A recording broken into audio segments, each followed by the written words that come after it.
Dapat nagkikinig ikaw sa... Mama, sira nga yung utak ko eh. Bakit nasisira yung utak mo? Eh, marunong ka nga magsulat, di ba? Hindi nga pinaayos eh.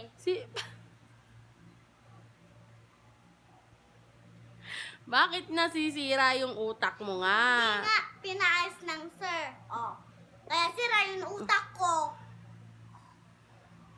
Ayusin mo yung sagot mo. Ayoko ng ganyan.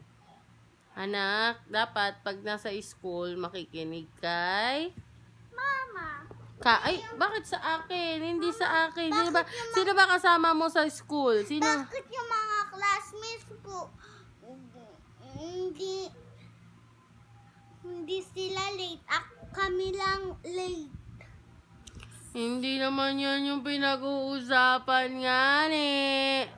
Dapat marunong ka lang Sulat. at Mang-aral. Magbasa. Yun, magbasa. Yung letter, marunong ka lang magbasa sa letters, di ba? Opo nga, marunong na nga ako sa numbers eh. Dapat dyan, marunong ka na rin sa yung A, E, I, O, U. Tatandaan mo, A, E, I, O, U. Ano sunod ang... Marunong na ako sa back. yung Mariah Rose Kirsten, di ba? Pag sinula... Marunong na ako sa bini. Ay, puro... Marunong na ako sa pangsulat. Lahat. Di na nga sumasakit yung kamay ko dun eh. Dapat lang matuto ka dahil hindi na kita pagsa-cellphonein. Pero Bakit? Siyempre, hindi ka pa marunong magbasa. Kaya dapat marunong na magbasa. Dapat ang laki ko, mangsusulat ako mangbilis. Opo. Para makaselfon ako. Opo. Dapat mama, pang laki ko. Paglaki mo, pagka Mama, marunong ka na magbasa, magsulat, makinig, at hindi na Mama, lagi wait lang. nagsasabi ng ulit-ulit naman, yon pagsiselfonin kita. Ang ganito ako mama. Pagka mga grade 4 ka na, pagkasing edad mo na si Ate Tetay. Hanggang sa bubong. Pagkasing edad mo na Ate Tetay mo, Ay, ganito. papayagan na kitang Cellphone. Pero Bilhin ngayon, niyo muna ako iPhone Pro Max ha. Kasaling YouTube at Roblox ha.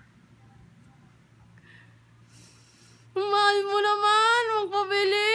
Kung ibenta muna kita. Bakit kayo nang bili ng iPhone Pro Max?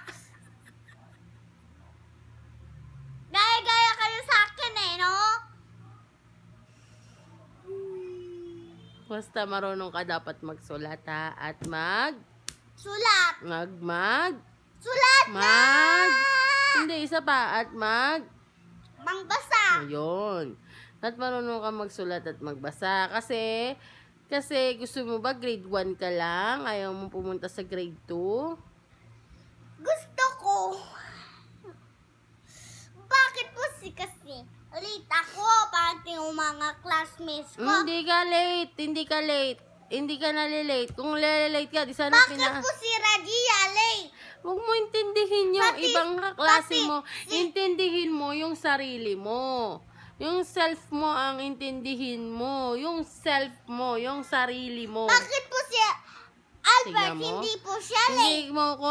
Hindi ka nakikinig sa mama eh. Kaming dalawang late. Hindi ka nakikinig sa mama talaga eh, no? Maipilit mo yung kamalditahan mo eh.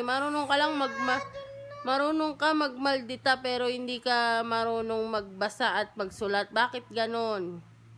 Mama, sorry. Hmm. Pinapagalitan ko po kayo. Dapat di mo ko pinapagalitan kasi mama ako. Dapat ako nagagalit, di ba? Mami, pwede na ako mangluto sa toys ko. Tignan mo, di ba? Hindi siya talaga guys nakikinig guys talaga. Hindi talaga siya guys nakikinig talaga. Gusto lang niya mag-play lang siya. Gusto lang niyang mag-play. Gusto lang niya mag-play talaga. Tapos kapag ka tinuturuan, laging ang sagot ay... Ano lagi mong sinasagot? Pag tinuturuan ka? Ganda. Ulit.